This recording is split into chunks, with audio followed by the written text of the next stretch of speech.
Alright, hey guys, welcome back to my channel. So today we're going to be looking at, or today's going to be the first video on AP World History Modern.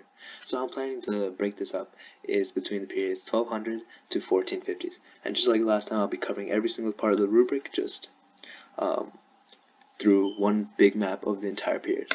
For me, this was easier to understand since I could understand where things are happening and see it all at once.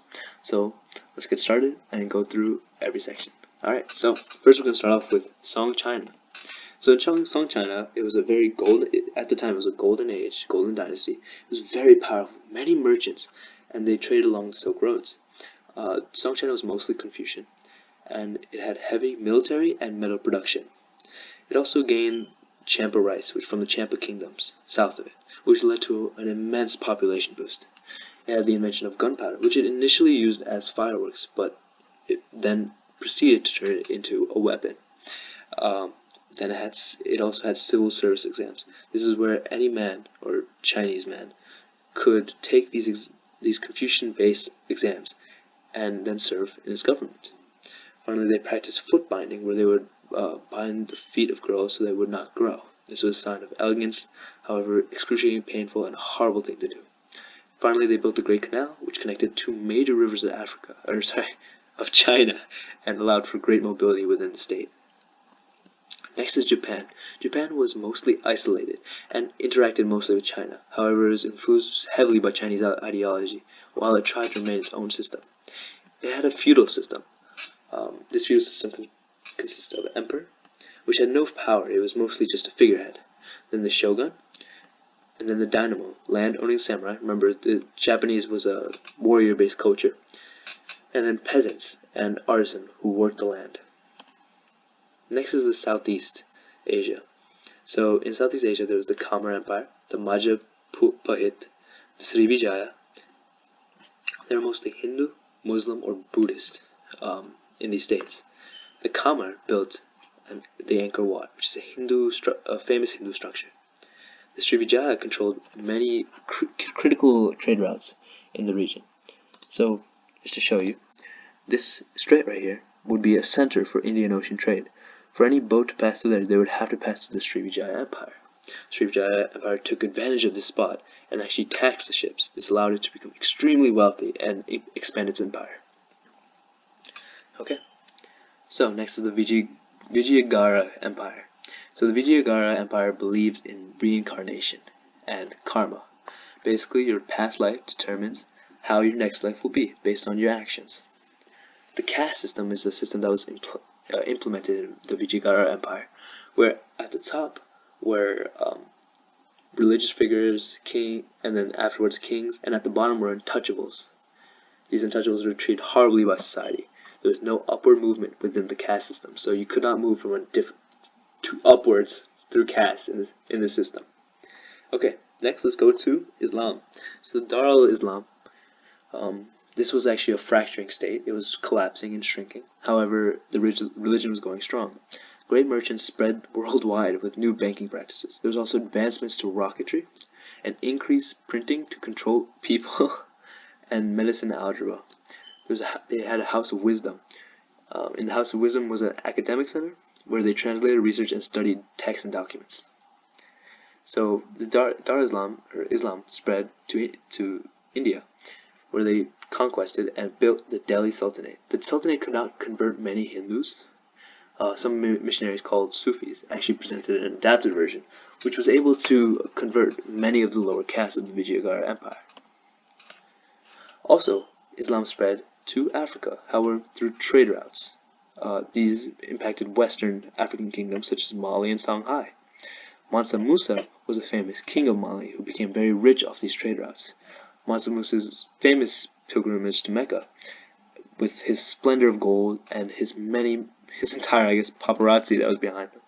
They all came to the pilgrimage and basically just showed the strength and richness of Mali, and this only increased trade in the region. Alright, now to the Americas. So the two major tribes in the Americas were the Cahoque and the Chaco Mesa Verde.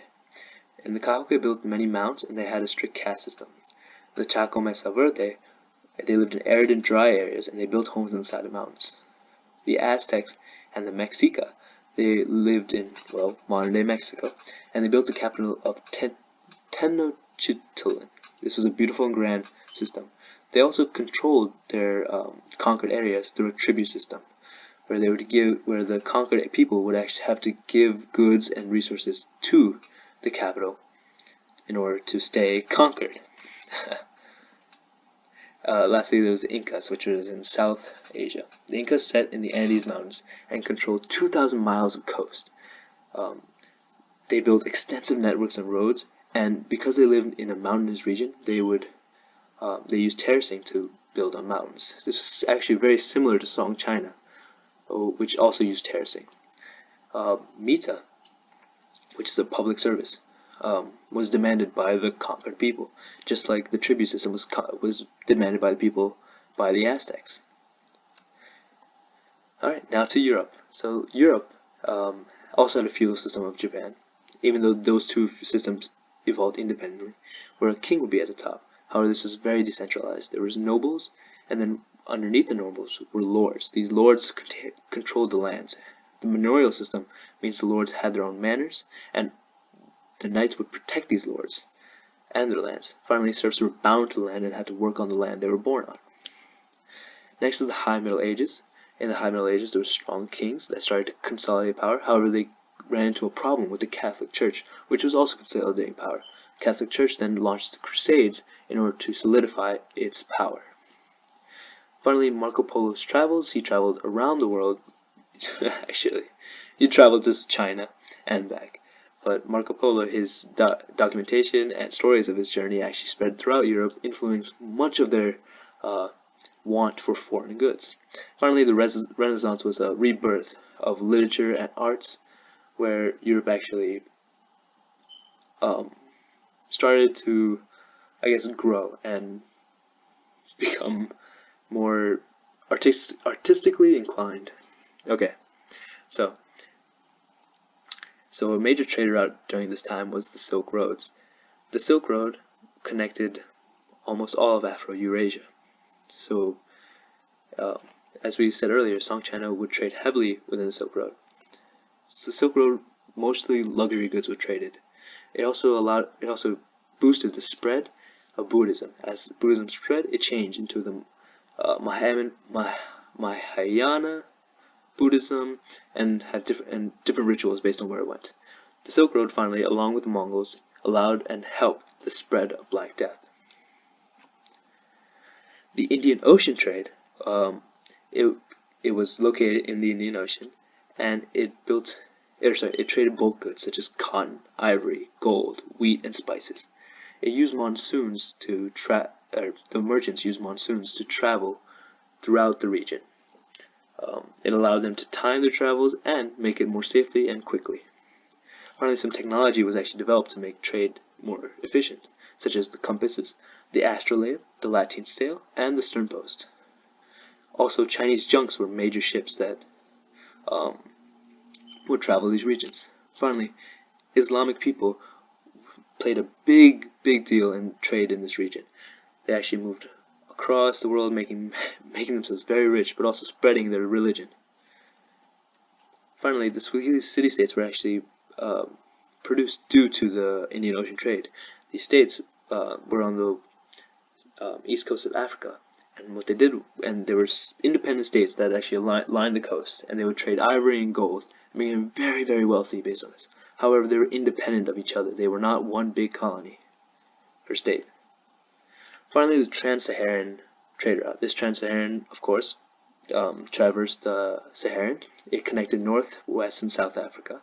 In the North, manufacturing was common. Manufactured goods were common, and in the West were agricultural goods. This allowed for trade to be very profitable, as these two different environments facilitated trades. Camels were a big deal in Trans-Saharan trade, and they allowed for large distances to be crossed. Eventually, a social class came up with royalty at the top and peasants and slaves at the bottom. Just basically in Africa, they had kingship ties and they had no central form of government. They organized in small tribal communities. Oral traditions were very popular, where they would pass stories. Swahili city-states formed due to trade, and we discussed that already. Now next is the Mongols. So the Mongols actually started in Mongolia. No wonder. They actually spread very, very far and controlled most of Asia at the time. The Mongols, so Mongolia was actually a very fractured colony or state, and it took the one man, Genghis Khan, to unite all of Mongolia. Once he did, he would organize his army into units of 1,110, and he would use these armies to ruthlessly attack everywhere he goes. He was known for his ruthlessness and fierceness. He would scare his enemies and keep his army in line. Many villages would almost surrender when their armies would visit. However, he was very brutal in the way he attacked. In Yuan Dynasty, they actually attempted to assimilate the people, and so when they took over China, they established a new dynasty called the Yuan Dynasty. Yeah, Yuan Dynasty, and this marked the end of Song China. Until they were driven out later on, and then the Ming Dynasty was formed. In Persia, however, they destroyed the cities, and they killed millions or hundreds of thousands of people. However, they actually assimilated into the population, eventually disappearing and losing control of the area. Okay, and that is it. Thank you guys so much for watching. But before you leave, I just want to say one thing. Heimler's History helped me out so much with this. Without his videos and his guidance, I would not have been able to make any of this. So I have to thank him for his videos. Please go check them out if you haven't already. But thank you, and have a great day.